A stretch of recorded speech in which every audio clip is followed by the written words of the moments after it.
দপ্তরিয়া শিক্ষকদের চরম অবহেলায় স্কুল প্রাঙ্গণে অগ্নিদগ্ধ হয়ে প্রাণ গেছে ৫ বছরের শিশু সামিয়ার। চাঁদপুরের তেতুইয়া প্রাথমিক স্কুলের মাঠে ময়লার স্তূপের আগুনে শিশু শ্রেণীর শিক্ষার্থী সামিয়া দগ্ধ হলে তাকে বাঁচাতে কার্যকর পদক্ষেপ নেননি শিক্ষকরা।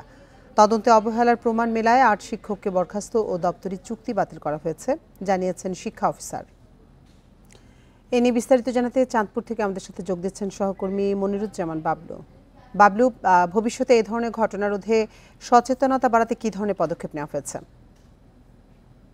চাঁদপুরের কচুয়া উপজেলার তেতুইয়া সরকারি প্রাথমিক বিদ্যালয়ে অগ্নিদগ্ধ হয়ে ৫ দিন পর মৃত্যুর যে সামিয়া আক্তার, তার ঘটনার পর কিন্তু জেলা সে প্রাথমিক শিক্ষা অফিসের কার্যালয় থেকে অধিকতর তদন্ত করা হয়।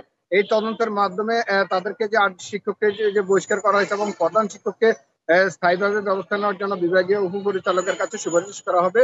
তারই পাশাপাশি আপনি যে প্রশ্নটি করেছেন যে কি পদক্ষেপ নেওয়া হয়েছে, এরকম শিক্ষা প্রতিষ্ঠানে যেন আর পুনরাবৃত্তি কোনো ঘটনা না ঘটে, এই জন্য জেলা শিক্ষা অফিসের পক্ষ থেকে গতকাল প্রত্যেকটি শিক্ষা প্রতিষ্ঠানে তারা একটি সচেতনতামূলক এবং তাদেরকে দায়িত্ব সঠিকভাবে পালন করার জন্য দিক নির্দেশনামূলক একটি বার্তা প্রেরণ করা হয়েছে বলে তিনি জানিয়েছেন। জেলা প্রাথমিক শিক্ষা কর্মকর্তা ফাতেমা নেহার ইয়াসমিন তিনি বলছেন যে এই ঘটনাকে কেন্দ্র করে তিনি যে ঘটনাস্থল পরিদর্শন করেছেন এবং ওনার যে উপজেলা শিক্ষা অফিসার তিনি ঢাকা মেডিকেলে সামিয়াকে দেখতে গিয়েছেন, কিন্তু শিক্ষকদের কাছ থেকে আসানোর ঘটনার পর থেকে তারা কোনো যে শিক্ষার্থীর প্রতি যে পদক্ষেপ নেওয়া সেগুলো তারা পায়নি। তদন্ত প্রতিবেদন উঠে এসেছে।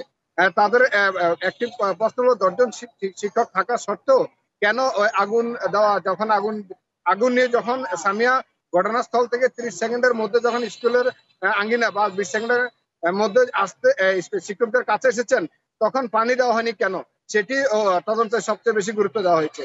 এবং পাশাপাশি একটি কেসির জন্য একজন শিক্ষককে বাড়িতে পাঠানো হয়েছে। এইসব বিষয় নিয়ে তারা তাদেরকে শাস্তির আওতায় আনছেন। শুনানির মাধ্যমে এই শিক্ষকদের চূড়ান্ত ব্যবস্থা নেওয়া হবে। শিক্ষকরা এই বিষয়ে আমাদের সাথে কোনো কথা বলতে রাজি হয়নি এবং এলাকাবাসী বলছেন শিক্ষকদের সচেতনতা প্রশিক্ষণেরও প্রয়োজন রয়েছে বলে জানাচ্ছেন। চাঁদপুর থেকে এই ছিল আমার কাছে সর্বশেষ। চাঁদপুর থেকে জানাচ্ছিলেন সহকর্মী মনিরুজ্জামান বাবলু।